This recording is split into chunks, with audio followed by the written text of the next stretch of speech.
I now call on Stewart Stevenson to wind up. Minister, you have 7 minutes.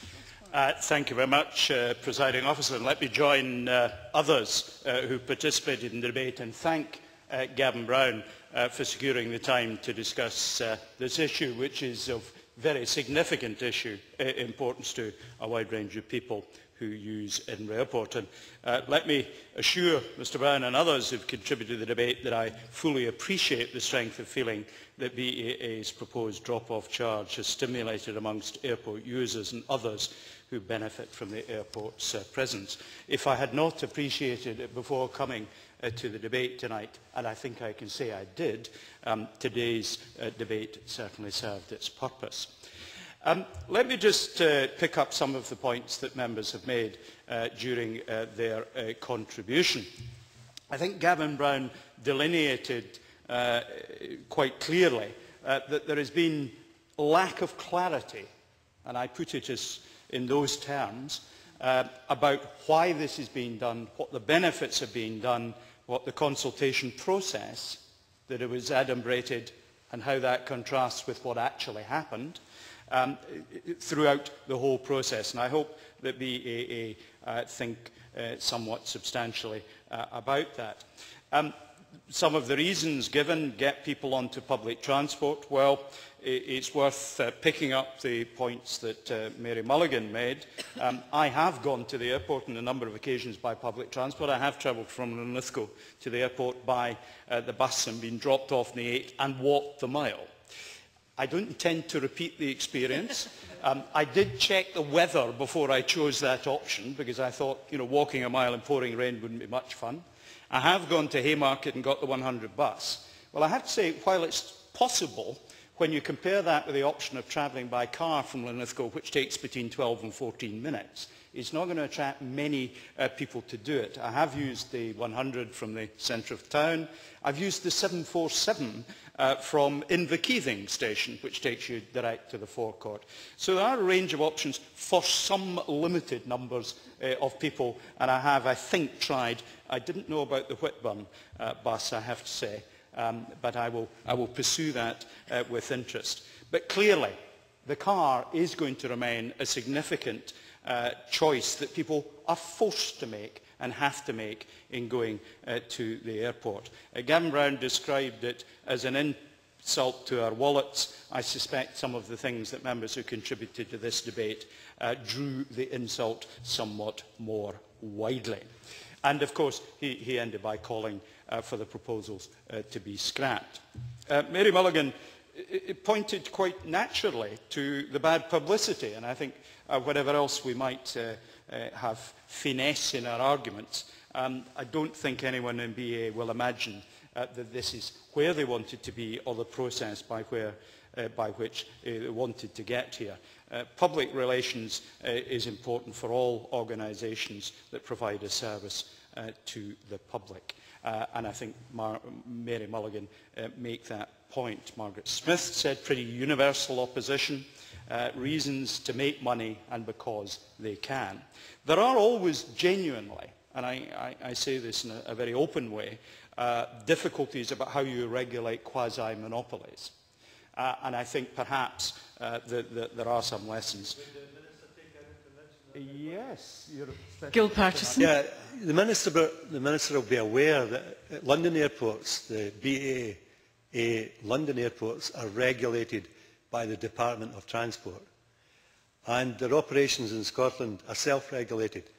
Now, I wonder if the Minister would agree in two things. Well, first of all, agree in one thing, that they wouldn't get away with this in London because the Act wouldn't allow them to do it, because unless the Department of Transport allowed them to do it, number one.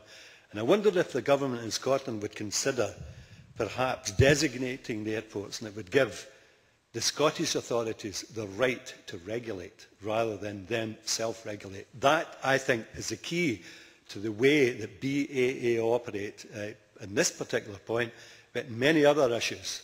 They fill their pockets rather than filling aeroplanes. Sure.